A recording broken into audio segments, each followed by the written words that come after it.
It's time for the Savour Food Podcast with Southwest Florida's favorite chef, Matt Geiger. Well, hey there, listeners. Charlie McDermott, producer of the show, here once again with Chef Matt Geiger. Matt, how you doing?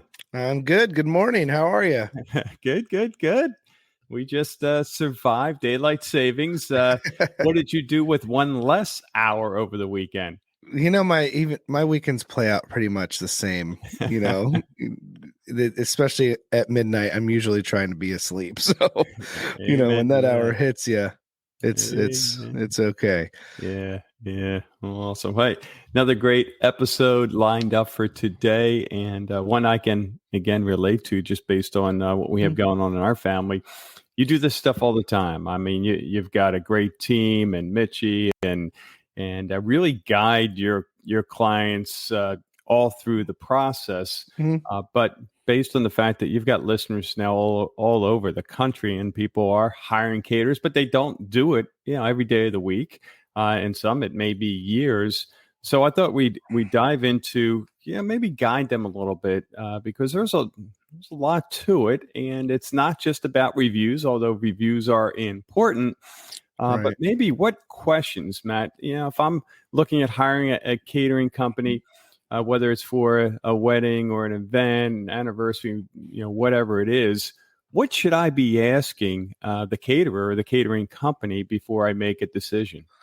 Yeah, no, that's a good subject. We can dive right into that. And it is always important that, to kind of know what you're getting into, because a lot of people haven't, catered a lot before, and weddings are typically one and only times they might cater in their whole life. So it could be a daunting thing. So I totally understand that. I know that you definitely want to, make sure that you're comfortable with their style of catering. So even before you get to the question asking part or the reaching out, do your own research and vetting online. I mean, nowadays everything's available on Google, and there's so many reviews and all that stuff available to us that, do your own kind of background research before, pick a couple caterers before you get to the actual contact. Especially with reviews, you're going to find out a lot about a company, based on its reviews, and if they have a lot of pictures and especially their website too, how they hold their website. There's a lot of things out there, but once you do get to the asking questions and you're contacting them, you want to know first if they're, experienced in the style event that you're having. There's lots of wedding caterers out there. There's lots of, private chefs out there. Some people steer clear of weddings altogether. So before you even get started with someone, make sure they're, good with the style of event that you're having.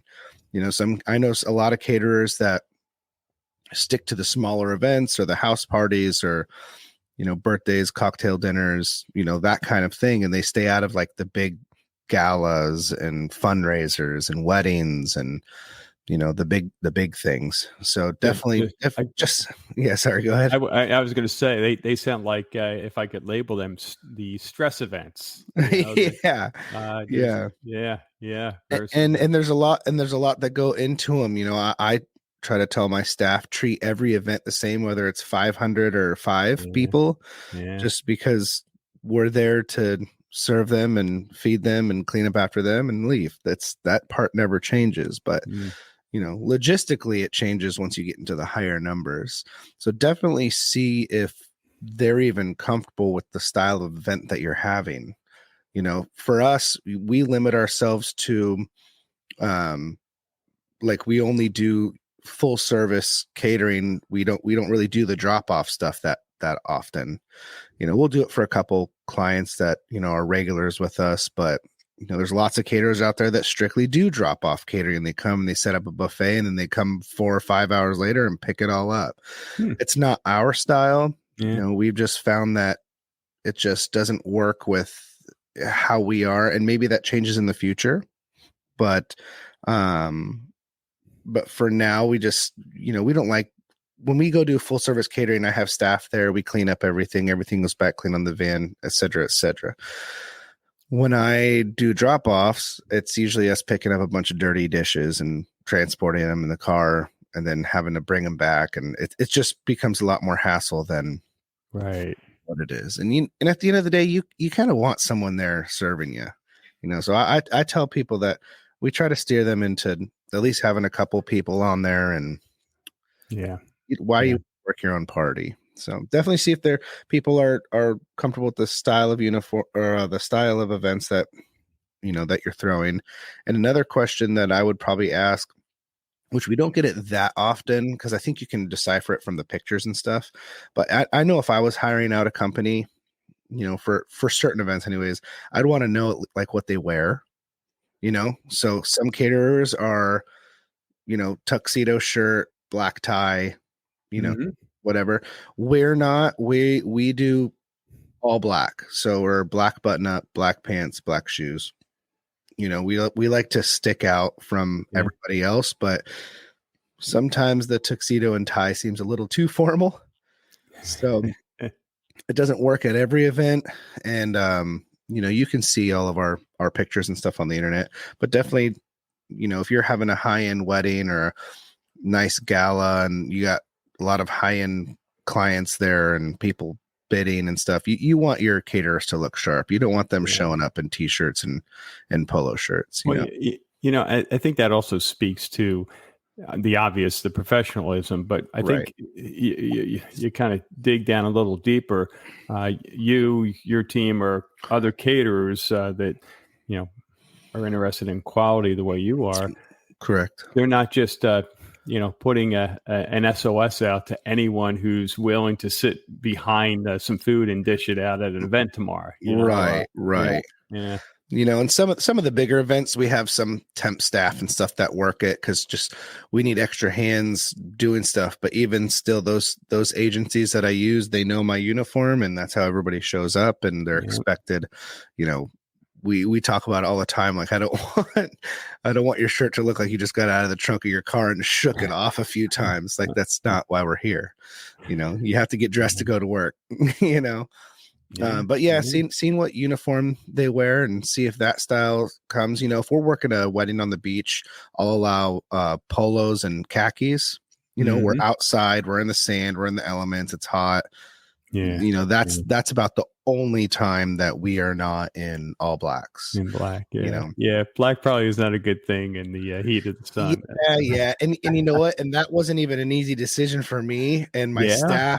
yeah, My lead was just like, "Come on, man! Like we're out here in all blacks." And so then I before I even made the decision, I reached out to where I cater and just saw, hey, would you guys mind if this is what we were? And they were like, we don't care. I'm like, yeah, okay, perfect. And then I reach yeah, out to the client and they're like, yeah, no, that's great. That's a good idea. I'm like, okay. So it's not something that I just spring on you. I want to make sure that everybody's okay with, yeah. you know. That's good. That's good. So, another thing that you might want to ask people are, um, especially if you're going to do a large catering or like for instance, we just did a 300-person gala. That's not everybody's cup of tea. Phew. Definitely you want to ask if they're comfortable doing large groups like that and their history of doing them. Mm, Some, very important. not to Yeah, say that someone that typically does 50 or 100 people couldn't handle 300, but sometimes it just helps the client, ease of mind if they know that they've done them in the past. So we get, yeah. with other caterers and stuff, I haven't done any this large since I opened my business, but I've catered 1,500 people at the airport, just ripping out food. 1,500. Yeah, the airport I Wow. don't know if they still do it, but they one day a year like to feed their like entire staff. Really? Yeah, Ha. it was logistically crazy. I think that having done it the way that my previous employer did it, if I got that, I could do it a little bit more efficiently. Uh-huh. But I mean, Uh-huh. essentially, it was just like lines of people plating up to-go boxes and like filling garbage bags of to-go boxes, like 20, 30 to go boxes and tying Wow. them tight, and they're putting them on carts and they're taking them to all the place. And it was just like, yeah, it was crazy. So, you want to know if Yeah. your caterer's up for that and if Yeah. they're confident that they're going to get it done. That's the biggest thing. And I suggest for large events like that, and Mitchie might hate me for saying this, but I suggest, to come in and meet us, Yeah. because you can kind of tell, we 90% of our stuff is booked without us ever meeting anybody. Mitchie's Mhm. calling them, Steven's calling them, lots of emails back and forth. And 90% of our stuff is booked that way. But if you're going to do something like that, I would suggest coming in, shaking our hand, looking us in the eye, making sure that your caterer is comfortable, and doing that with, if you're vetting other caterers, definitely, meet them too. You're going to know right off the bat when you meet someone that they're confident in doing something. Yeah. They're not going to Yeah. be wish-washy and, all this other stuff. So, the biggest thing we did recently that was, I thought it was fun because I haven't done it in a long time. We did a made to order pasta station for 150 people last weekend. Uh-huh. It was fun. I haven't done it in a while, but I had a new chef with me, and we busted it out. It took us about 40 minutes. It's a little longer than I like to have the buffet last, but 45 minutes for made to order pasta, I think was pretty good. Wow. Yeah, it was good. Yeah. Man, the problem with doing these podcasts first thing in the morning is halfway through the conversation with you, I'm starving.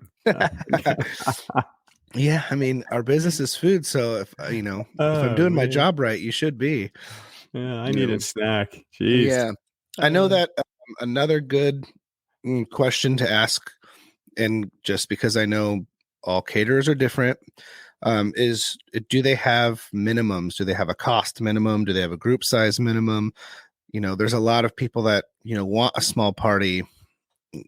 For us, we're not comparable to a restaurant, so you're not going to be able to call and get us to come over for like $300. It's just not going to work. So we do have a cost minimum, and ours at Savour First Choice Catering is $1,500. Now it used to be 1,000, but it went up just with everything. It's just, as we're growing, it's not as lucrative to do the small events, and it just doesn't make sense from a business standpoint. From the time I have, Mitchie in the right. office doing your stuff, and my chef's prepping in the kitchen, and then we go out on site, and, you're paying for that time on site. I understand that. But, if it's $1,000, that alone gets eaten up in the prep and office time, Right. so it just Yeah. doesn't make sense for us. We might do like a take and bake pickup. We do that quite a bit, actually, where we, give you, pans of food, you come and get it, and then I give you basically heating instructions, and you just take care of Mm-hmm. it. Mm-hmm. Uh, but we try to take as much liability out of what we do so that we can give you the best product. So sometimes if we have to say no, we say no, just because we don't want to put ourselves in a position to give you anything but the best. And sometimes the client thinks they know better, right? And it puts us in a very difficult Yeah. position. Yeah. So, definitely see if they have a cost group size minimum. I can tell you we don't have a group size minimum. I mean, with the cost minimum, I can make it work. Yeah. I mean, Good. I've done all Yeah. the way down to like 6 people on a yacht, and Yeah. Yeah. they meet that $1,500 threshold, but it's easier when they get, alcohol or booze. That's in that instance, we're actually out there for like 8 hours. So then, the labor eats up some of that. And Yeah. as long as you meet some of these minimums, I can justify it. And I love doing my job, but we have a big thing that we're taking care of here. And, payroll is out there, and it has to Yeah. make money. I mean, At the end of the I'm day, surprised you can do it at 1,500 with a minimum. I mean, and that's as time goes on, I might even up that a little bit. yeah. But, you know, truth be told, I actually kind of like those small parties. Yeah. Yeah. We get a lot of weddings and stuff, and it's kind of nice to do like a small dinner party for 10 people, Yeah. or 15 people, and go in and Mhm. give them a super nice experience. And, do nice plate work and, give them, 5-star experience. I like that, and it breaks my monotony. So Yeah. that's why I'm Yeah. kind of keeping it in there because, Yeah. those little things, they add up a little bit, but for me and my chefs, it's nice to take a break from the large events and Yeah. just kind of give somebody the focus, like a small cocktail party, you know. Mm-hmm. Um I mean, and moving on to like a pretty important question, I think everybody should ask this, and generally you can do your own research to find a little bit of it, but I would always make sure that whoever you're getting for your event is licensed. We Oh, geez. that's a huge, Yeah. in my industry, I would say 1 in 10, I would say a solid 10% are not. Maybe more. I don't know, but I would say a solid 10% are not licensed and insured and all that stuff. And they're just out there doing this. And not to say that some people just need that start to see if they're even capable of doing it, but do it the right way.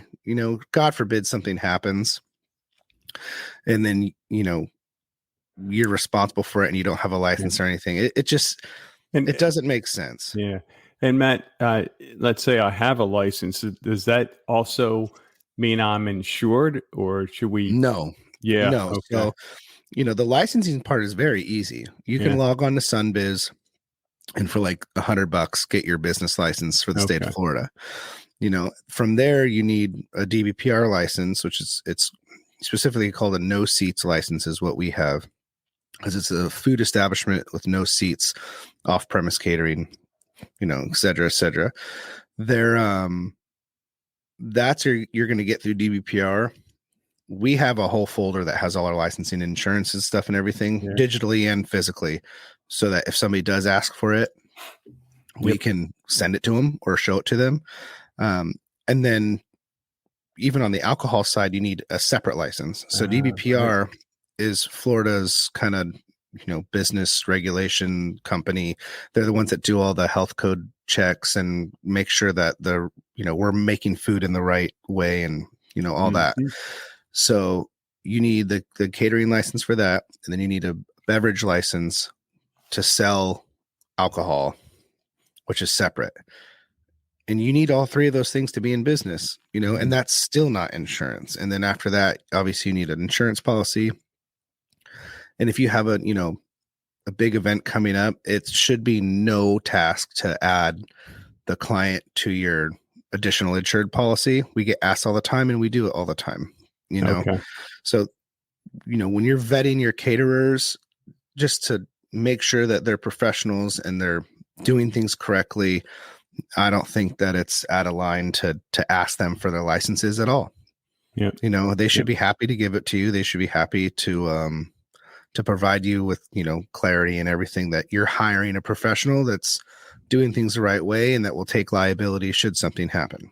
Yeah.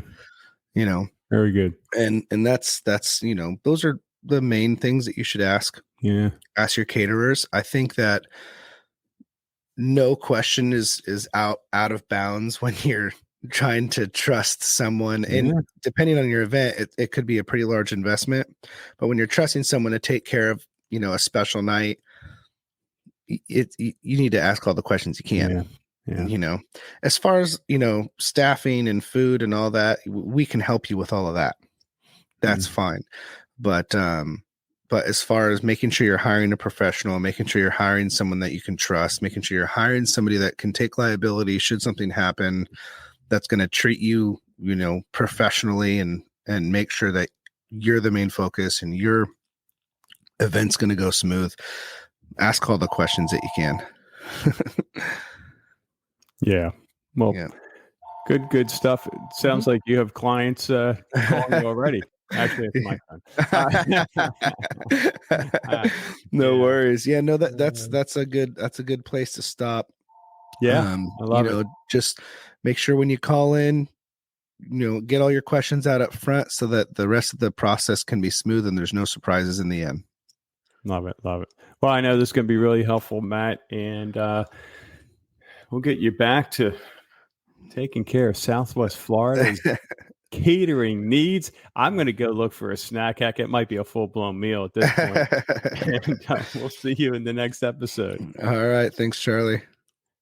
Thank you for listening to the Savour Food Podcast. To learn more about Savour First Choice Catering, go to SavourFirstChoiceCatering.com.